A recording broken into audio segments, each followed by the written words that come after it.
Dan saya juga yakin bahwa semua produk itu orang itu semua bisa niru. Tapi kalau rezeki itu benar-benar dari sana. Allah.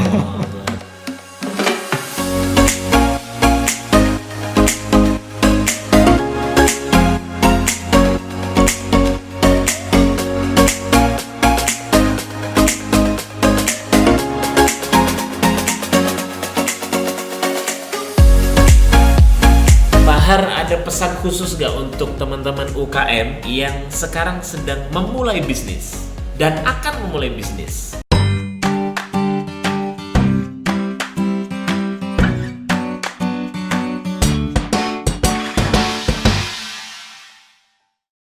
Assalamualaikum warahmatullahi wabarakatuh. Alhamdulillahirrabbilalamin. Allahumma sholli ala Muhammad wa ala ali Muhammad. Kita ketemu lagi di video kali ini. Saya bertamu ke sang guru ya, yang menginspirasi kami lah untuk bisa, Masya Allah, ini banyak pengalaman yang bisa kita dapatkan dari apa yang beliau alami sampai hari ini. Nah, untuk menyingkat waktu, tapi sebelum menyingkat waktu, seperti biasa, jangan lupa subscribe channel kami. Semoga tetap menginspirasi dan menjadi amal jariah untuk kita semuanya. Untuk kali ini saya akan banyak menimba ilmu dari Pak Hardadi. Beliau seorang pengusaha muda yang alhamdulillah hari ini saya di hari Rabu bisa berkunjung ke tempat beliau. Namanya adalah D9. Kalau teman-teman, sahabat-sahabat pernah mendengar kata D9, nah hari ini saya berhadapan dengan beliau, Pak Hardadi. Assalamualaikum Pak Har. Boleh salaman? Semoga Bapak selalu sehat, diberikan kekuatan, kesabaran untuk bisa terus menjadikan bisnis ini sebagai bisnis yang berkah. Amin. Masya Allah. Kami mohon izin Pak Har untuk bisa sharing sedikit, menimba ilmu. Semoga ini bisa menjadi amal jariah, karena salah satu pahala yang tidak terputus adalah ilmu yang bermanfaat. Amin. Semoga Pak Har dan Ibu selalu diberikan kebaikan dari ilmunya. Amin. Nah, yang pertama nih Bahar, yang paling penting mungkin ya, kok kenapa pilih D9 ya? Kenapa tidak pilih nama yang lain, Singkong Berkah, Singkong Maju Jaya, atau Singkong apa begitu? Boleh berbagi Pak? Baik, kenapa saya pilih D9? Karena memang singkong keju ini inspirasinya datangnya dari D9 gitu. Iya. Jadi D9 itu Blok D, kamar 9 gitu. Oh, maksudnya? Blok D itu blok narkoba, 9 itu nomor kamarnya gitu. Jadi waktu itu di tahun 2009 itu saya alhamdulillah kena masalah di Surakarta, dan saya harus tinggal di sana selama 6 bulan. 6 bulan. Dan alhamdulillah juga karena dari sana datangnya inspirasi untuk membuat singkong keju ini. Makanya kami kasih nama D9. D9 ya. Oh, sempat di balik jeruji ya. Iya. Luar biasa. Sehingga dari situ menginspirasi Bapak untuk bereksperimen sehingga mendapatkan hasil produk ini ya. Iya. Oke. Sebelum nanti kita ke bisnis Pak, ini penting juga sepertinya ya, tentang terkait masalah di balik jeruji karena faktor narkoba. Pelajaran besar apa Pak dari barang haram ini yang bisa kita dapatkan? Semoga kita bisa mengambil hikmahnya. Apa ya? Jadi memang narkoba itu memang benar-benar gila ya, karena kayak bisa menghipnotis gitu. Jadi bisa lupa segalanya. Bahkan saya lupa anak, istri. Masya Allah. Jadi sampai ya segitunya lah gitu. Tapi alhamdulillah dari situ kok ternyata mungkin itu orang lain bilang itu musibah gitu. Tapi ternyata bagi keluarga kami itu justru suatu anugerah yang tak terhingga gitu. Karena dari situ alhamdulillah akhirnya saya bisa berbalik arah gitu. Dari, kalau boleh saya bilang, kalau dulu itu zaman jahiliyah gitulah, ini sudah mulai agak keterang gitulah. Masya Allah. Saya teringat kalimat guru saya, ujian yang mendekatkan kita kepada Allah ternyata itu bukan musibah ya, justru anugerah, sehingga bisa jadi momentum titik balik untuk bisa membawa keluarga, organisasi, perusahaan, bisnis lebih baik ya. Insya Allah luar biasa nih Pak. Kalau dari keluarga sendiri gimana waktu itu Pak? Jadi karena saya itu di zaman jahiliyah itu saya itu memang selalu keluar kota ya. Jadi semua kegiatan saya itu keluarga saya itu nggak tahu. Jadi mulai anak, istri, pokoknya keluarga besar itu hampir keseluruhan nggak tahu. Tapi saya nggak ngerti. Setahu saya mereka nggak tahu. Cuma mungkin dalam hati mereka juga berpikir sebenarnya seperti apa sih pekerjaan suamiku itu seperti apa sih gitu. Mungkin dalam hati itu bertanya-tanya seperti itu gitu. Tapi karena ya saya bisa meyakinkan lah gitu kalau pekerjaan saya itu biasa-biasa saja seperti yang lainnya gitu. Jadi dari situ begitu saya kena masalah di Solo, jadi hidup saya kayak gimana ya, kayak jadi seluruh tubuh itu kayak nggak ada tulangnya gitu. Aduh ini pasti hancur, rumah tanggaku hancur, keluargaku nanti bagaimana, istriku bagaimana, anak-anakku bagaimana gitu. Itu kayak nggak bisa berpikir gitu. Kayak nggak bisa berpikir. Tapi alhamdulillah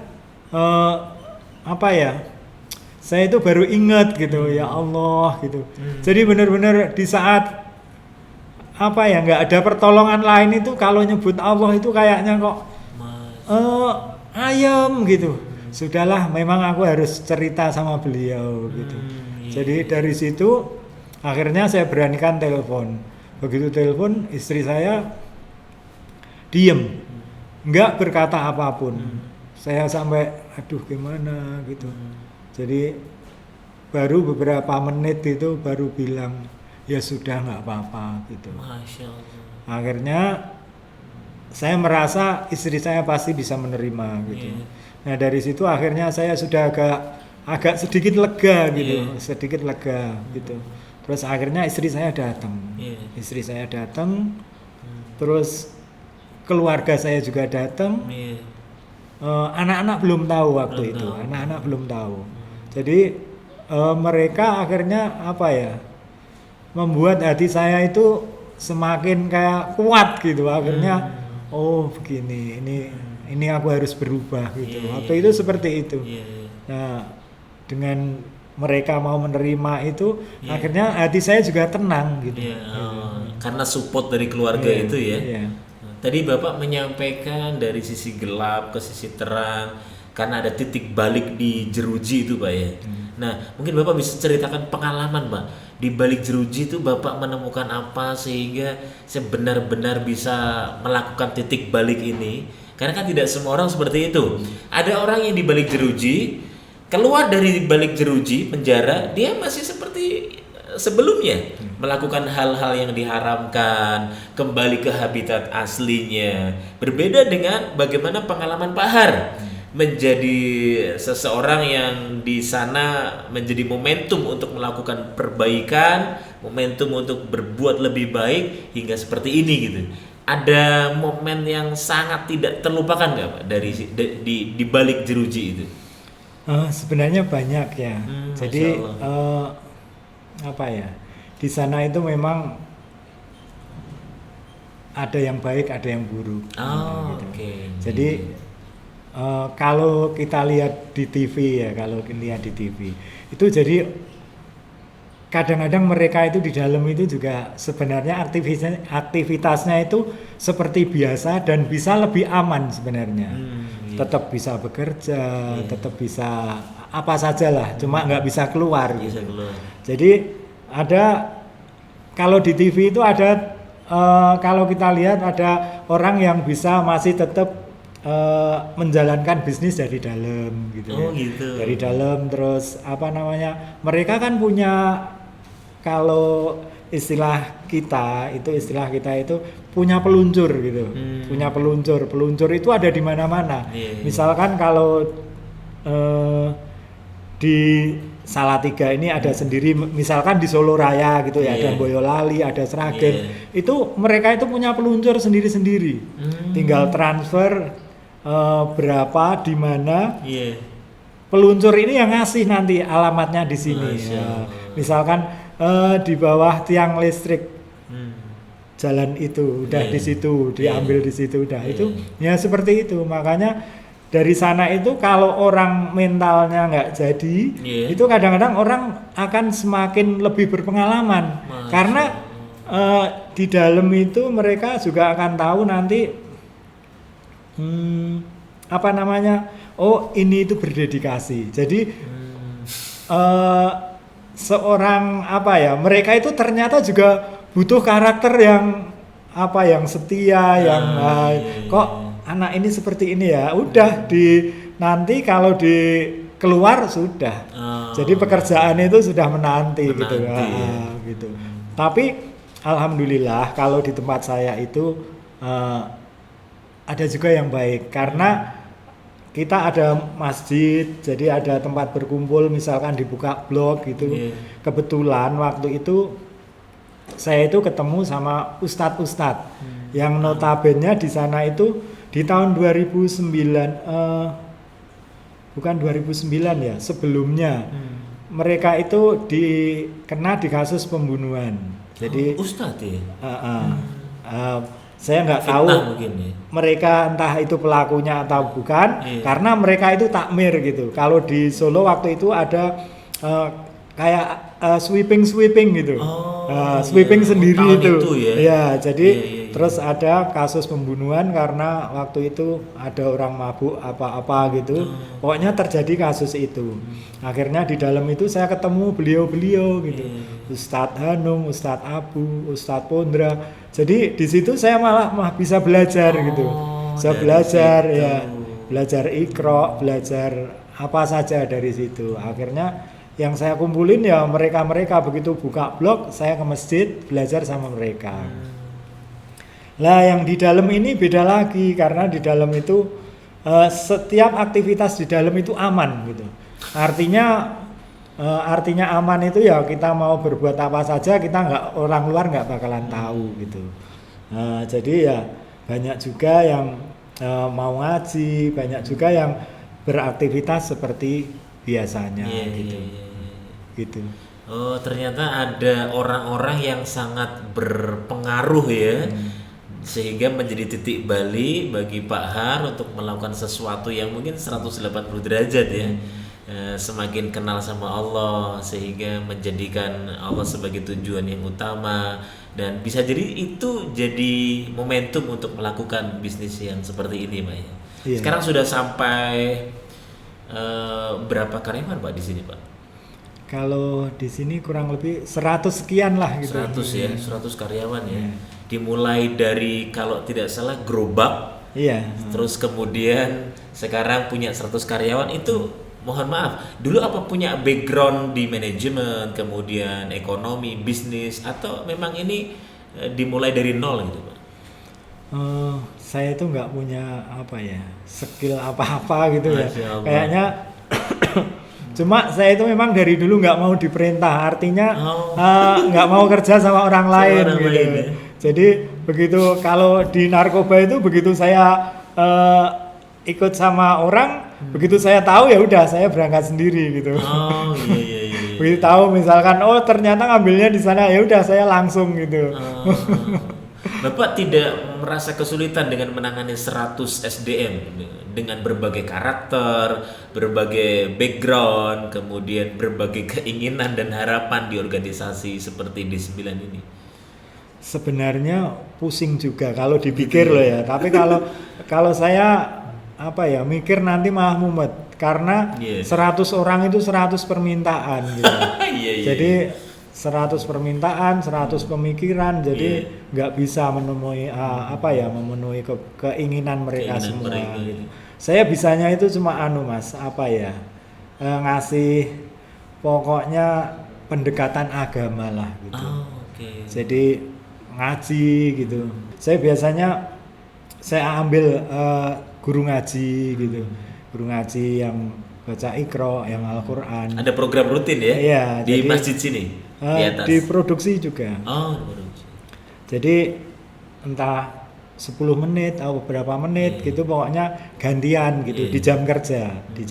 Jadi saya nggak ambil jam istirahat itu, nggak, di jam kerja jam itu kerja. yang ngaji gitu. Terus kalau yang malam itu setiap malam Jumat itu kita juga ada kajian gitu. Terus sebulan sekali juga ada pengajian yang petugasnya mereka semua. Jadi gantian, misalkan Wajib itu Pak? wajib hadir. Yang Kristiani juga hadir.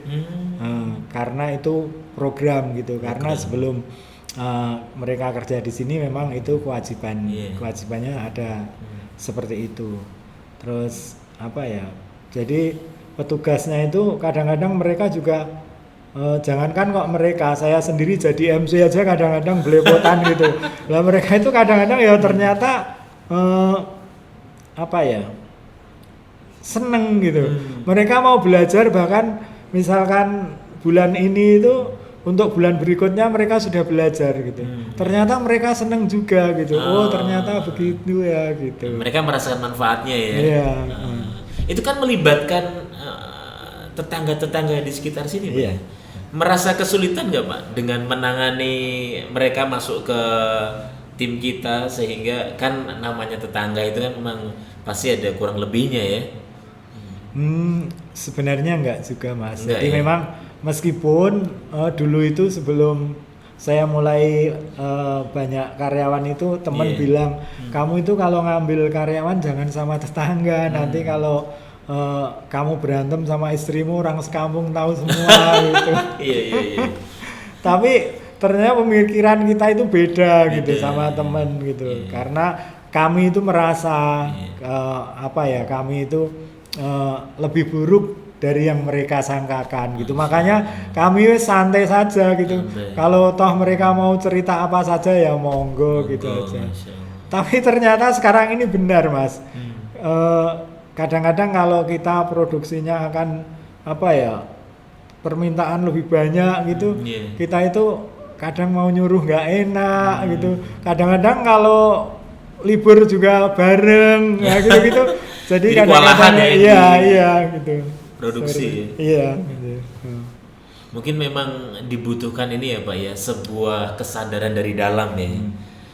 Karena bisa jadi mereka tidak sadar begini, bahwa singkong yang diproduksi, kemudian bahan-bahan jadi yang sudah diolah itu bisa menjadi obat kangen orang-orang di luar sana, agar mereka bisa menikmati makanan khas Salatiga terutama dari D9.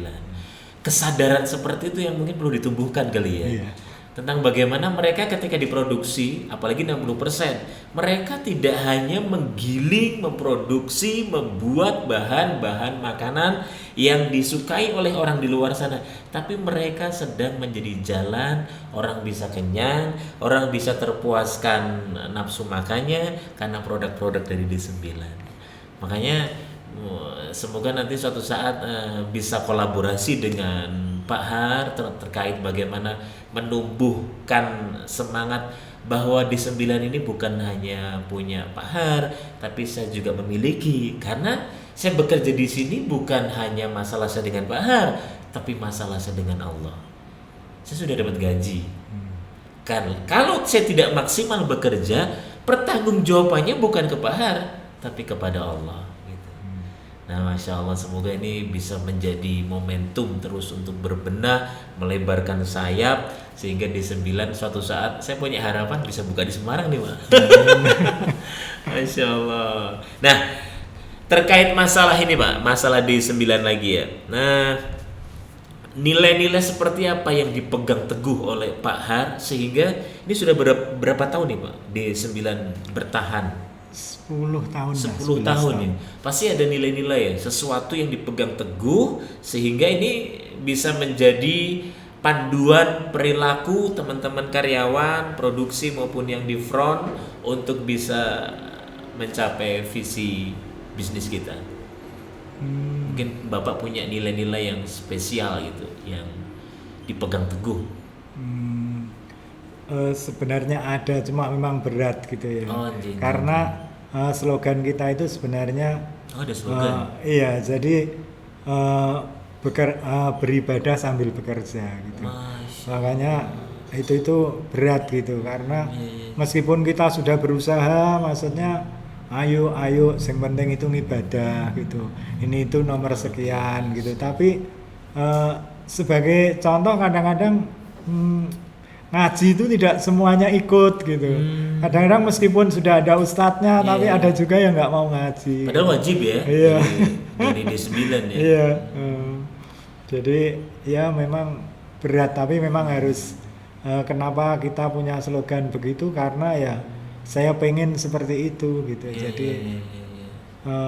apa ya? Sebenarnya untuk diri kita, Iya, iya. keluarga kita gitu. Begitu. Luar biasa. Ini merinding saya Pak. Beribadah tapi jangan lupa bekerja. Saya teringat guru saya juga mengatakan begitu sih. Hakikatnya bekerja itu seharusnya memudahkan ibadah.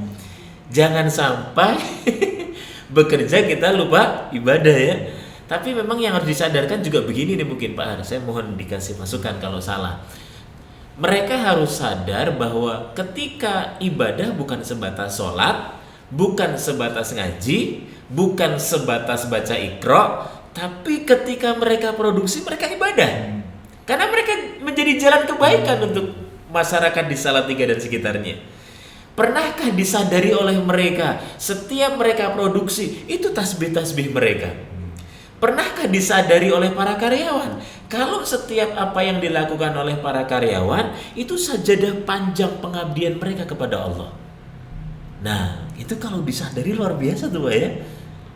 Makanya semoga dengan semangat bahwa bekerja boleh tapi ibadah itu yang utama. Ini menjadi sebuah pengingat bagi kita bahwa sesungguhnya tidak ada artinya bisnis, usaha kalau kita melupakan satu, yaitu ibadah kepada Allah. Masya Allah, luar biasa. Ini Bapak berarti memang berubah 180 derajat ya ketika setelah mungkin menjadi para ustadz-ustadz di balik jeruji itu menjadi jalan hidayah bagi kita Pak ya. Iya. Perubahan yang luar biasa berarti J. Oke, luar biasa. Nah, saya mau nanya lagi nih Pak. Kalau Bapak ini kan sudah 10 tahun ya memegang bisnis di 9 ini. Yang membedakan D9 dengan yang lain apa Pak? Dari sisi organisasinya, bisnisnya, produknya, mungkin ada yang membedakan. Apa ya Mas ya? Sebenarnya mungkin kalau singkong keju itu di mana-mana ada ya, termasuk Iya, betul. kalau di sini itu sekarang sudah puluhan merek gitu ya. Oh, di Puluhan. tempat ini? Iya, di wilayah sini aja ya. Berbeda dengan kanan kiri depan belakang kita ya? Iya, jadi ini di sini itu sudah ada puluhan merek. Jadi yang membedakan dengan singkong yang lain, ya kalau di D9 ini memang masaknya itu sudah benar-benar sama keju gitu. Iya. Tapi yang lain juga enak kok, karena singkong keju itu sebenarnya asal bahan bakunya bagus ya enak-enak saja gitu. Kenapa begitu? Karena memang singkong itu nggak diapa-apain sudah enak gitu. Iya, betul. Makanya saya bilang kalau di sini saya yakin semuanya sama-sama enak gitu. Iya. Di sini sama-sama enak, Masya Allah ya. Ini salah satu akhlak pedagang kalau kata Rasulullah memang ya. Bagaimana kalau kan seringkali begitu memang ya Pak ya. Kita sering menjatuhkan bisnis yang lain, pengusaha yang lain, berbeda dengan akhlak Islam. Dan semoga ini bisa benar-benar bisa ditularkan kepada 100 karyawan yang ada di bawah ya. Kalau Pak Har idola siapa Pak?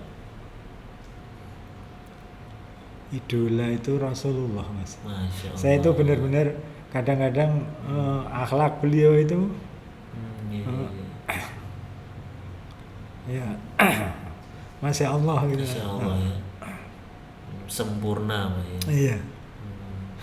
Tapi saya pengen istrinya itu aja. Oh. Luar biasa. Saya mau nanya tapi gak enak. Ternyata Bapak sudah bisa baca pikiran saya ya. Masya Allah. Ya Mas, Kalau saya ini sekarang ini memang semuanya itu memang pelan-pelan. Jadi memang belajar pelan-pelan dari ikhlas. 1, 2, 3, 4 ya. Jadi awalnya itu memang kan saya pengen memang Argo Wiyoto ini jadi sentra singkong gitu. Sentra singkong. Tapi sebenarnya di awal-awal itu saya sempat keder juga gitu. Kedernya begini, jadi untuk bisa ikhlas itu ternyata berat banget gitu. Iya, betul. Berat banget. Nah, waktu itu kan ada yang bikin singkong keju gitu, mirip punya kita gitu, mulai dari kemasan dan lain sebagainya gitu. Di sentra sini? Oh. Nah, dalam hati saya bingung gitu, terus gimana gitu. Intinya pura-pura ikhlas lah gitu, ikhlas. Kenapa pura-pura ikhlas? Saya bilang sama istri saya begini, wes ora apa-apa toh Dik, rezeki itu kan Gusti Allah yang atur gitu. Luar biasa. Itu mulut saya, tapi hati saya beda. Mikir ya? Wah engko piye? Anakku gimana, bayar sekolah bagaimana gitu. Nanti nek punyaku nggak laku bagaimana begitu. Tapi ternyata Masya Allah, janji Allah itu benar gitu. Kalau kita itu punya ilmu, kok ilmu itu kita tularkan sama orang lain, ternyata akan ditambah ilmu yang lebih banyak. Dan itu benar gitu. Makanya setelah saya bisa melalui itu, saya bilang sama karyawan, silahkan teman-teman yang sudah bisa bikin singkong keju, kalau mau bikin sendiri kami persilahkan. Dengan syarat jangan pakai nama D9 dan harus keluar dari sini gitu. Dan alhamdulillah sekarang puluhan merek di sini. Ini berarti mantan karyawan D9? Tidak semuanya gitu, tidak semuanya. Karena mereka akhirnya tetangga saya yakin mereka tahu semua karena kita ini kan selama ini kita kalau di awal-awal itu kayaknya saya harus misalkan ada orang ke dapur saja saya wah gimana gitu. Di awal-awal itu tadi gitu ya. Terus saya mikir itu tadi setelah saya bisa melalui ternyata begini gitu. Makanya setelah saya bisa melalui itu saya sampaikan itu dan akhirnya enak. Maksudnya enak itu saya bisa kemana-mana, saya nggak harus punya rasa kekhawatiran, engko nek ditiru piye, engko nek ini bagaimana gitu ya. Ternyata enak gitu loh. Ternyata kalau nurut sama Allah itu kok apa-apa itu jadi enak gitu. Apa resepnya kok bisa seikhlas gitu, Bang? Kan kita selama ini takut nih resep kita diambil, bahkan di franchisein, bahkan kita takut kalau nanti nggak laku, lebih laku yang nyontek gitu. Apa resep Pak Har ya sehingga kok bisa setenang itu, seikhlas itu, bisa ditinggal kemana-mana? Boleh berbagi Pak? Kalau sebenarnya kan keikhlasan itu memang harus bertahap ya, sedikit demi sedikit ya? Gitu harus dilatih gitu. Karena saya merasa bahwa rezeki itu benar-benar Allah yang kasih gitu. Jadi nggak mungkin tertukar gitu. Artinya kadang-kadang begini, kadang-kadang itu tempat saya tutup, yang lain itu ramai banget gitu. Terus kadang-kadang orang berpikir D9 tutup yang lain ramai. Sebenarnya nggak begitu. Karena memang tanpa D9 buka pun mungkin mereka juga ramai karena rezeki itu benar-benar sudah dari sana gitu. Dan saya juga yakin bahwa semua produk itu orang itu semua bisa niru. Tapi kalau rezeki itu benar-benar dari sana. Allahu Akbar. Subhanallah. Saya nggak bisa ngomong apa-apa. Luar biasa ya. Ternyata resep bisa ditiru, tapi rezeki tidak bisa di copy paste ya. Allahu Akbar. Saya teringat tadi, saya izin mengulangi perkataan Bapak ya tentang apa tadi? Ternyata yang memberi rezeki bukan D9, bukan singkong, tapi Allah gitu. Maka semakin kita yakin sama Allah, semakin pasrah sama Allah, semakin kita sadar bahwa yang satu-satunya yang memberi rezeki adalah Allah, tenang gitu Pak ya. Masya Allah. Bener Pak, ini saya luar biasa banyak dapat insight ini ya. Semoga ini bisa menjadi semangat kami dan teman-teman yang lain yang menonton video kita pada saat ini bisa mengcopy paste mindset Bapak, pikiran Bapak, ikhtiar Bapak dalam menjalankan bisnis ini. Bapak punya target nggak Pak Har? Tahun 2020 ini atau ke depan seperti apa? Sebenarnya banyak keinginan ya Mas ya. Misalkan kalau sekarang ini kan memang kebutuhan pasar itu kita belum bisa memenuhi gitu. Oh gitu. Jadi kita itu masih terus yaitu tadi ke SDM itu tadi. SDM, Jadi betul. kadang-kadang memang kalau kita mau genjot produksi terus gitu, terus punya rencana yang nanti seperti apa gitu, kayaknya belum gitu. Kenapa belum? Karena sekarang ini kita belum bisa memenuhi kebutuhan pasar, gitu aja sih. Luar biasa, ya. Kadang-kadang kita juga berpikir, Iya. misalkan pengen D9 itu kayak KFC gitu, di mall-mall ada, di mana-mana ada gitu. Tapi terus kembali lagi lah, sementara sekarang ini kita kebutuhan permintaan konsumen aja kita belum bisa penuhin gitu loh. Jadinya ya kita berjalan pelan-pelan gitulah Mas. Yang penting maju terus, produksi juga tambah terus gitu. Karena singkong itu sebenarnya kayak misteri juga. Kenapa misteri? Karena kadang-kadang singkong itu nggak semuanya bagus gitu. Jadi ya wis yo oke lah ndonga biar singkongnya bagus gitu. Masya Allah. Lagi-lagi ke Allah ya. Iya, benar-benar itu Mas. Sekarang kita produksi rata-rata itu 7 ton gitu. Iya. Itu hasilnya setiap hari itu berbeda. Ada kadang-kadang cuma 50%, kadang 60%, kadang 70%, ya. Sisanya dikemanain Pak? Jadi kadang-kadang kita kan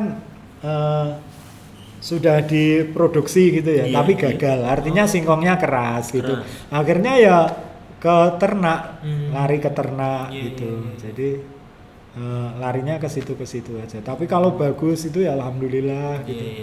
Makanya kadang-kadang ya mungkin memang pendekatan kita itu sama Allah aja. Gitu. Campur tangan Allah kuat gitu ya. Bener, itu yang benar-benar. Apalagi sekarang ini teman-teman banyak mereka yang produksi singkong itu banyak gitu ya. Puluhan merek. Jadi kita juga harus karena kalau soal rasa itu gimana toh? Iya betul. Ya, saya yakin mereka semua nggak beda jauh dengan D9 gitu, nggak beda jauh gitu. Yang beda rezekinya lah ya. Kalau target sendiri apa Pak Har? Mungkin Pak Har punya target pribadi untuk D9 ini mau dibawa kemana ya ke depan? Kemudian punya grand design seperti apa gitu sudah ada Nji? Terkait tadi berarti ya. Iya. Saya pengennya ke sana Mas lari, tapi karena SDM memang belum maksimal sehingga ya saya sambil menikmati jalan pelan-pelan gitu Nji. Iya.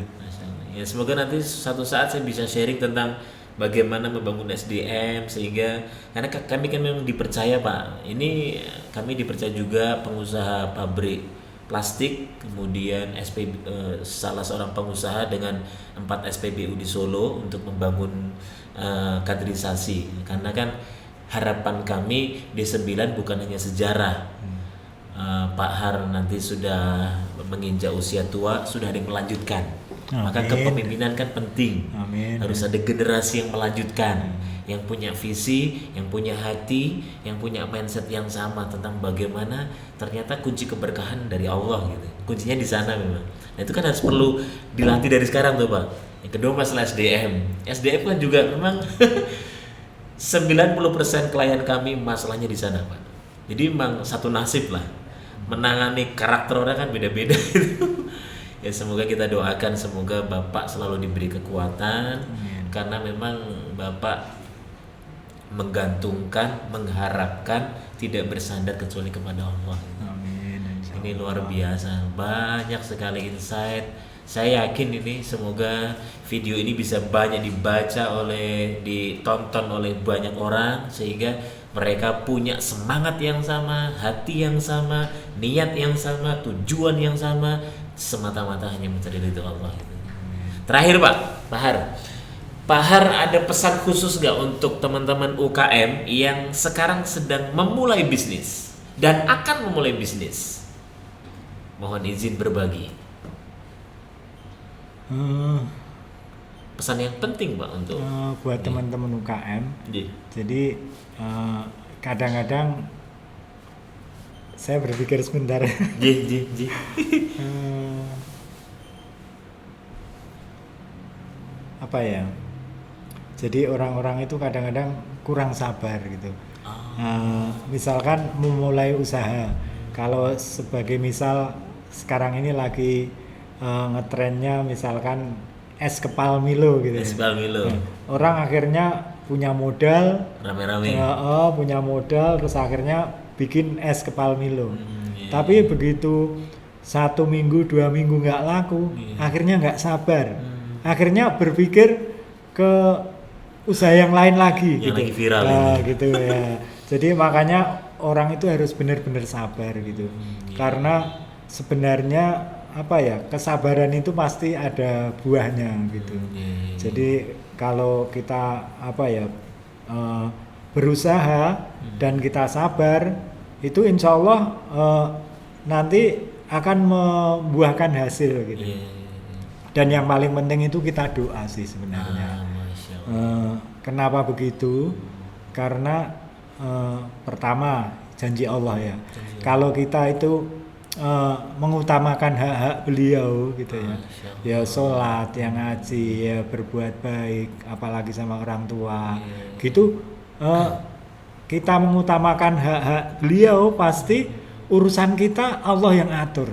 Allah yang urusi. Saya yakin itu gitu. Kalau boleh saya sedikit cerita, tidak bermaksud sombong gitu ya.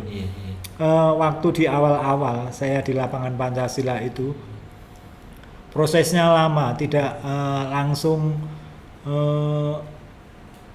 langsung laku, langsung laris itu enggak. Saya itu berbulan-bulan bahkan tahunan di gerobak gitu. Kenapa begitu? Karena waktu itu memang singkong keju itu belum banyak yang tahu gitu. Terus sementara di alun-alun Kota Salatiga itu banyak yang jual siomay, batagor, gitu. Mereka semuanya itu laris gitu ya, semuanya laris. Tapi tempat saya itu sepi gitu, nggak ada yang beli gitu. Lah kalau hati saya nggak sabar, itu pasti sudah gulung tikar gitu. Tapi saya yakin aja sih gitu, ini itu hanya cobaan gitu. Alhamdulillah dekat dengan masjid gitu. Jadi waktunya sholat ya segera saya tinggal gitu. Kadang-kadang pas maghrib itu baru mau ada orang beli gitu. Pas mau maghrib gitu, iya kadang-kadang begitu.